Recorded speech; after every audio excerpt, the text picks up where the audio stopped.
ದೇವರ ಪರಿಶುದ್ಧ ನಾಮಕ್ಕೆ ಸ್ತೋತ್ರ ಉಂಟಾಗಲಿ.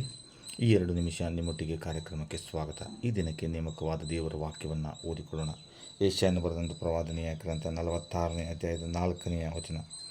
ನಿಮ್ಮ ಮುಪ್ಪಿನ ತನಕ ನಾನೇ ಆಧಾರ, ನರೆ ಬಂದಾಗಲೂ ನಿಮ್ಮನ್ನು ಹೊತ್ತು ಸಹಿಸುವೆನು. ನಾನೇ ಉಂಟು ಮಾಡುವೆನು, ನಾನೇ ಹೊರುವೆನು, ಹೌದು ನಿಮ್ಮನ್ನು ಹೊತ್ತು ಸಹಿಸಿ ನಿರ್ವಹಿಸುವೆನು ಎಂಬುವಂಥದ್ದೇ.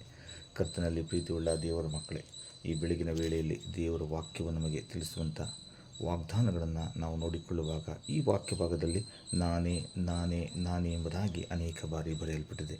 ಈ ನಾನೇ ಅನ್ನುವಂಥ ಈ ದೇವರು ನಮ್ಮನ್ನು ಹೊತ್ತು ನಿರ್ವಹಿಸುವವನು, ಸಾಕುವವನು ಆಗಿದ್ದಾನೆ.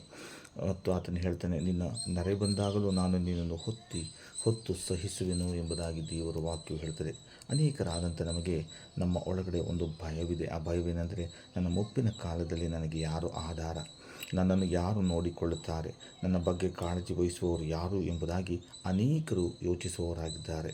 ನನ್ನ ಮಕ್ಕಳು ನನ್ನನ್ನು ಚೆನ್ನಾಗಿ ನೋಡಿಕೊಳ್ಳುತ್ತಾರೋ ಇಲ್ಲವೋ ಎಂಬುದಾಗಿಯೂ ಕೂಡ ಅನೇಕರು ಒಂದು ರೀತಿಯಾದಂಥ ಭಯದಲ್ಲಿ ಜೀವಿಸುತ್ತಾ ಇದ್ದಾರೆ. ಆದರೆ ದೇವರು ಈ ಬೆಳಗಿನ ವೇಳೆಯಲ್ಲಿ ಆ ಭಯವನ್ನು ತೆಗೆದುಹಾಕುವಂಥ ದೇವರ ವಾಕ್ಯವನ್ನು ನಮಗೆ ನೀಡುತ್ತಾ ಇದ್ದಾನೆ. ಆತನು ಹೇಳ್ತಾನೆ, ನಾನೇ ನಿನ್ನನ್ನು ಉಂಟು ಮಾಡಿದೆನು, ನಾನೇ ನಿನ್ನನ್ನು ಸಾಕಿ ಸಲಹುವೆನು, ಕೊನೆಯ ತನಕ ನೀನು ನರೆ ಬಂದಾಗಲೂ ಕೂಡ ನಾನು ನಿನ್ನನ್ನು ಹೊತ್ತು ಸಹಿಸುವೆನು, ನಿರ್ವಹಿಸುವೆನು ಎಂಬುದಾಗಿ ದೇವರು ನಮ್ಮೆಲ್ಲರಿಗೂ ಅದ್ಭುತಕರವಾದಂಥ ವಾಗ್ದಾನವನ್ನು ನೀಡುತ್ತಾ ಇದ್ದಾನೆ. ಪ್ರಿಯರೇ, ಭಯಪಡುವುದು ಬೇಡ.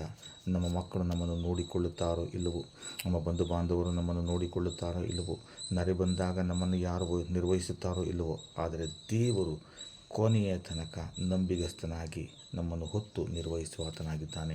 ವಾಗ್ದಾನ ಮಾಡಿದಾತನು ನಂಬಲು ಯೋಗ್ಯನಾಗಿದ್ದಾನೆ.